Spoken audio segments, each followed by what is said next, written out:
morning, ladies and gentlemen. I hope you had a pleasant evening, and we are very glad to see all of you back here today. We'll have the opportunity to continue with our conversations that we started yesterday. And we'll start the second day with an inspirational talk. I'm delighted to introduce to you a person very special to UNV, former UN volunteer, former colleague, and now Minister of Employment, Vocational Training, Youth and Civic Education in Mali. He has also served as the spokesperson for the government of Mali for a year. His other positions included UNV Portfolio Manager for various regions, Chief Technical Advisor for the Nigerian National Volunteer Program, Administrative Officer for an International Agricultural Institute, Director of Malian Volunteer Corps, Foreign Service National for the U.S. Department of Foreign Affairs, USAID, and consultant with the World Bank. Ladies and gentlemen, please put your hands together to welcome His Excellency Mr. Mahamane Babi.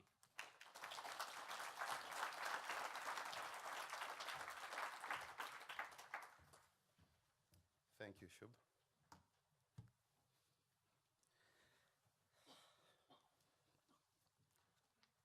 Honorable Ministers, Excellences, Messieurs les Ministres, chez les anglophones on dit Honorable Ministers, chez les francophones c'est Leurs Excellences, les ministres du Cameroun, du Burundi. Dear Richard, distinguished guests,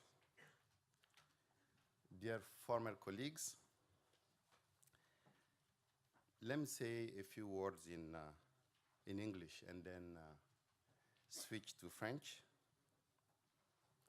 Dear Richard, I would like to thank you for inviting me to join this very inspiring UNV Partnership Forum. At the moment you're preparing to leave this organization, I would like to congratulate you on your achievements at the head of UNV, your dedication to the cause of development and specifically to volunteerism, and your vision to address the challenges ahead. Let me also congratulate my big family, UNV, where I have spent here in Bonn 5 years of my career, very exciting moments of my career. Let me also add, I think Manon and others are here, maybe Robert Towe, that when the president of Mali called me to join the government, I was in Dakar, Senegal, in a UNV mission, right? So most people in this room could certainly relate to my journey, from volunteer to portfolio associate, who are actually our first contact with UNV, from international staff to consultants. So now let me switch to French. Bonjour tout le monde. C'est vraiment un plaisir pour moi de me retrouver ici en présence de collègues qui sont devenus une partie de ma famille. Je voudrais, pour les besoins de cet échange avec vous, utiliser de manière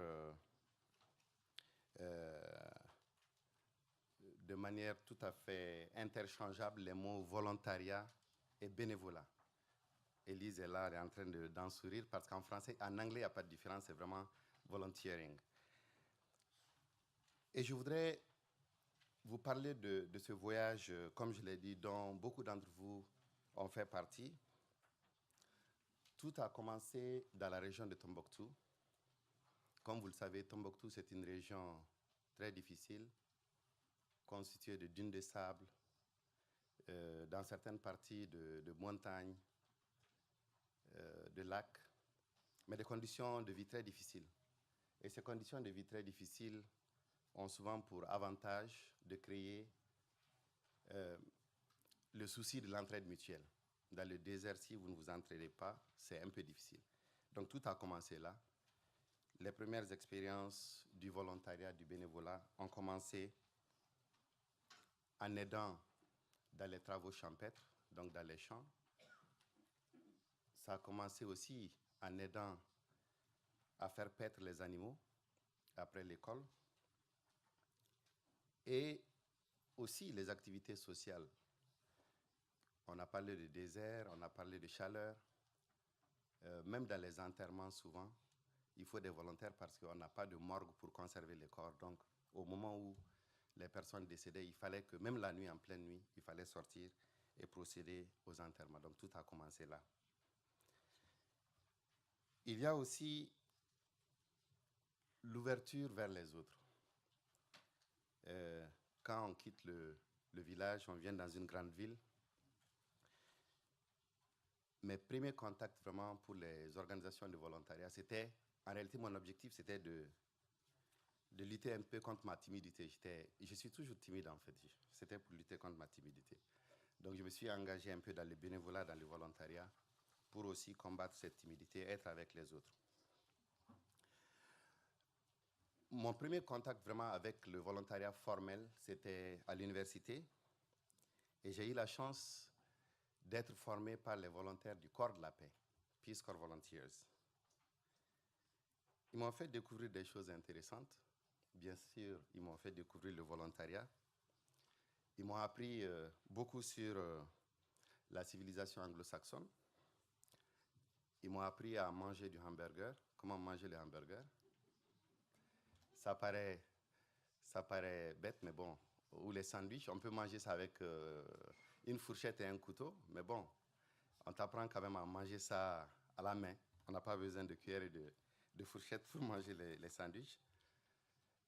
J'ai appris aussi pas mal de choses en matière de communication et de patriotisme à l'américaine. Après cela, j'ai eu des contacts avec les bénévoles du club d'anglais. Nous-mêmes, on se formait en anglais, mais en même temps, on formait d'autres jeunes Maliens à apprendre cette langue, cette belle langue. Et bien entendu, après l'université, il fallait chercher du travail. Et là aussi, le travail dans les organisations de volontariat ont beaucoup aidé. Il s'agit notamment du Rotaract, qui est une branche de la jeunesse du Rotary Club International, et aussi de la Jeune Chambre Internationale, qui forme beaucoup les jeunes en matière de leadership. Toute cette expérience a aidé à mettre en place ce qui va être le corps des volontaires maliens. Le corps des volontaires maliens, c'était une initiative conjointe du programme des volontaires des Nations Unies, bien entendu, du Peace Corps, des volontaires allemands, des volontaires de la société civile malienne. Là aussi, c'était une grande aventure. J'étais parmi ceux qui l'ont fondé. Ils m'ont fait confiance pour en être le président à un moment. Et lorsque nous avons bénéficié du financement des Nations Unies, on m'a demandé de quitter l'USAID où je travaillais pour diriger le corps des volontaires maliens. Ça, c'était déjà en 1997. En tant qu'organisation de volontariat, mesurer l'impact, c'est toujours un défi. Ce que nous avons pu réaliser pour les communautés en matière de mobilisation de taxes, en matière de formation sur les technologies appropriées, tout ce qui est savonnerie, tout ce qui est teinture, tout ce qui est transformation agro-industrielle, ce sont des choses que les volontaires nationaux ont pu nous aider à faire et qui ont eu des impacts durables qui sont encore possibles à mesurer aujourd'hui sur la vie de ces populations. Donc c'est une fierté énorme que je tire de ce travail que nous avons effectué et qui va plus tard influencer beaucoup de pays. J'étais en train de discuter avec Robert qui me disait que le programme des volontaires du Burkina Faso est celui qui a vraiment inspiré les autres programmes de volontariat de la sous-région. Je l'ai dit dans la deuxième version, oui. Parce qu'il y a 20 ans, on avait lancé le programme des volontaires du Mali et il a inspiré pas mal de pays, et je pense même le Burkina, Robert. Dans la première version, on peut toujours discuter. Et je pense que ce qui est intéressant, c'est aussi que ce programme-là que nous avons lancé, nous avions beaucoup de rêves. Nous avons rêvé de mettre en place le corps des volontaires de la CEDEAO. À l'époque, déjà en 1999, nous avons rêvé, nous avions les termes de référence prêts et tout. Nous avons aussi rêvé de mettre en place le corps des volontaires de l'Afrique. Et aujourd'hui, je suis content de savoir, même si ce n'est pas un résultat direct de ce travail-là, je pense que nous avons quand même été associés à certaines de ces initiatives qui ont permis de créer. Aujourd'hui, ces corps-là existent effectivement, et je pense que Robert a beaucoup travaillé sur la question. Ce qui est aussi intéressant, c'est que ce petit corps des volontaires maliens avait été associé, en 1999 toujours, aux réflexions pour la mise en place du corps des volontaires dans l'espace francophone. Je crois que ça aussi s'est fait depuis, je crois, 2014. Et le voyage a continué avec le programme des volontaires des Nations Unies. Alors ça, c'est intéressant parce que je travaillais à l'ICRISAT, qui est un institut international de recherche agricole. Et un jour, j'ai rencontré le chargé du programme des volontaires des Nations Unies, Salifou Yaye, que certains parmi vous connaissent, qui est du Niger. Je lui ai dit, Salifou, j'ai passé beaucoup d'années à apprendre aux jeunes Maliens ce qu'est le volontariat. J'ai passé beaucoup d'années à encadrer les populations sur les questions de volontariat. Maintenant, je suis prêt moi-même à aller comme volontaire des Nations Unies. Il me dit, mais tu veux aller où? On était en 2004. Je lui ai dit, je souhaiterais aller en Afghanistan. Il me regarde, il a trouvé ça tout bizarre. Il dit, mais l'Afghanistan, il y a beaucoup de problèmes. J'ai dit non, je voudrais vraiment aller dans un coin où il y a des défis énormes et qu'après, que je sois prêt à travailler dans n'importe quel pays du monde. Il me dit, ce n'est pas une bonne idée. Je vais te proposer plutôt d'aller en Haïti. Pour ceux qui se rappellent, en Haïti, en 2004, il y a eu l'ouragan Jeanne. Et l'ouragan Jeanne a laissé 3000 personnes mortes en Haïti. C'était très difficile aussi. Pendant que j'étais en train de dire, bon, finalement, je vais aller en Haïti, j'ai été contacté par les gens de Peace. Ça ne s'appelait pas Peace à l'époque, ça s'appelait Special Operations. Special Operations. Ils m'ont appelé, ils m'ont dit, écoutez, on vous propose un poste en Côte d'Ivoire. 2004, vous savez aussi, la Côte d'Ivoire, la situation politique était très, très difficile. Il y avait une mission là-bas. J'ai dit, OK. Et pendant que j'attendais d'avoir une offre pour la Côte d'Ivoire, Laetitia me contacte, elle me dit, je vais t'envoyer au Niger, c'est tranquille, tu vas avec ta famille.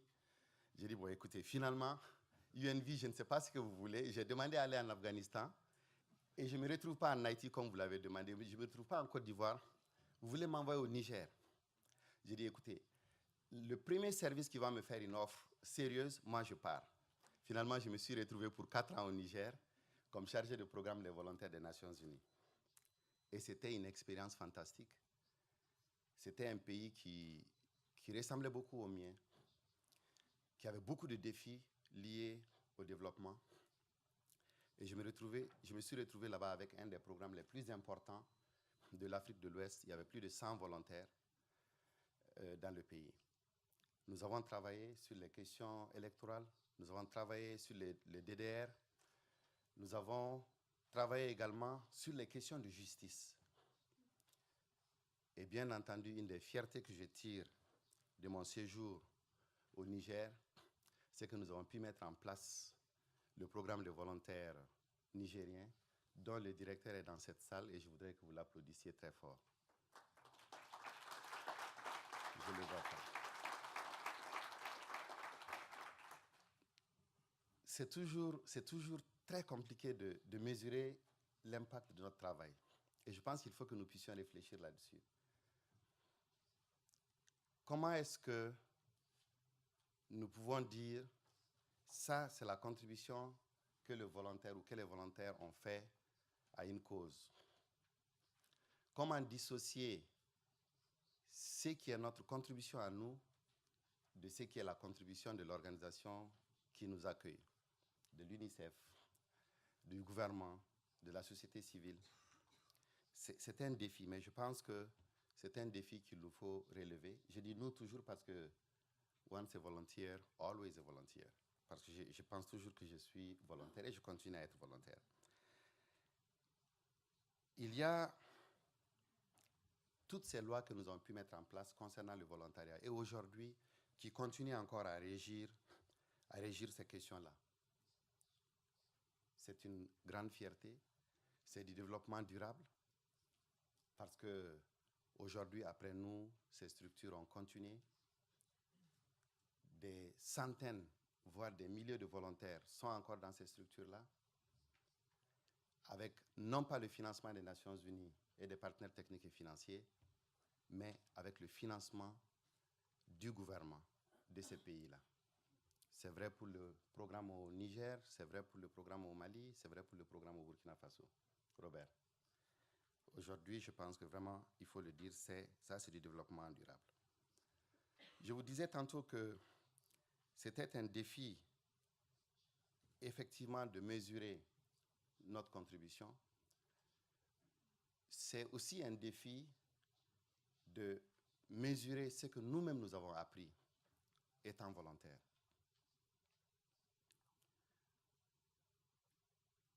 J'ai appris beaucoup de choses et qui m'ont aidé, et j'avoue qu'ils m'ont aidé dans ma carrière actuelle, qui m'ont aidé à être là où je suis et qui m'aident au quotidien aussi.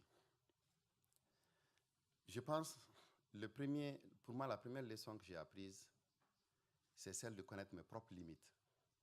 On se bat, il y a beaucoup d'obstacles, il y a beaucoup d'incompréhension, il y a beaucoup de défis, même lorsqu'on est volontaire des Nations Unies avec les autres collègues.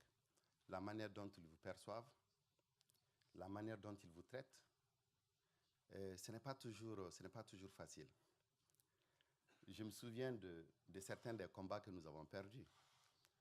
Je suis sûr que Richard va se souvenir que quand il est arrivé comme coordinateur exécutif, les questions liées au congé de paternité pour les volontaires, les questions liées à l'ouverture des comptes à UNFCU, parce que la comparaison que les gens faisaient, quelqu'un disait dans la salle hier que, je crois que c'était par vidéoconférence, que dans certaines parties du monde, un travailleur sur 3 était des volontaires des Nations Unies. C'est très, très important. Donc, lorsque on vous dit qu'en tant qu'expert, juste parce que vous êtes volontaire des Nations Unies, que vous n'avez pas le droit d'avoir un compte à UNFCU, alors que le chauffeur, votre chauffeur, qui est staff, a droit à ça, souvent c'est très frustrant. Mais si on accepte d'être volontaire, on accepte avec toutes ces conditions. Il y a aussi, bien entendu, le défi lié au UNLP. Ça, c'était un combat qui a toujours été mené et qui n'a jamais été gagné. Donc, ça vous apprend à vous dire, bon, on se bat, on voit ce qu'on peut améliorer pour les volontaires, mais il y a quand même des défis. Je pense qu'une leçon apprise pour moi également, c'est d'apprendre des autres. On apprend beaucoup des autres. Lorsqu'on sort de chez soi, on ne peut pas toujours s'empêcher de comparer. On dit, et quand vous comparez toujours les choses qui marchent bien chez vous, plus que chez les autres. Et ça, c'est quelque chose que j'ai appris à éviter de faire. Je pense qu'il faut respecter les autres, il faut éviter de juger, il faut éviter de comparer, et il faut, chaque fois qu'on le peut, valoriser la différence. Et ça, j'ai appris à le faire dans un pays où la plupart des gens me prenaient pour un Nigérien parce que j'avais un prénom qui était un des prénoms les plus courants au Niger, Mahamman. Et quand on me parlait Hausa et que je disais que je ne comprenais pas, ils me disaient, mais pourquoi tu refuses tes origines? J'ai dit, mes origines ne sont pas très loin, elles sont juste au Mali à côté, et ça permettait de détendre l'atmosphère.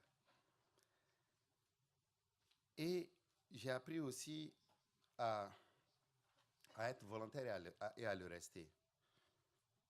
Pour moi, aujourd'hui encore, je continue malgré mes charges. Il y a des gens qui m'ont demandé de venir d'être président d'honneur dans leur association. Je les aide à s'organiser. Je partage ma modeste expérience avec eux, mon petit parcours, avec des défis. Et avec la seule chose qui m'a beaucoup aidé, c'est vraiment de travailler très dur. je ne suis pas venu d'une famille connue avec un nom connu. Donc, j'ai dû me battre. J'ai dû me battre pour faire de bonnes études. J'ai dû me battre pour mériter mon travail. J'ai dû me battre avec l'accompagnement des gens qui ont été des frères pour moi, des sœurs, qui ont été des parents pour moi, qui m'ont aidé, qui m'ont encadré, et dont certains sont dans cette salle. Peut-être qu'ils vont se dire, je n'ai fait que mon travail. Mais m'accompagner, me donner des conseils, ça a été certains des moments les plus agréables de ma carrière. J'ai beaucoup aimé travailler dans cette maison. J'ai aimé être en votre compagnie. Et je pense que je pourrais aussi faire profiter à d'autres cette modeste expérience qui a commencé quelque part dans un petit village à côté de Tombouctou. Je vous remercie.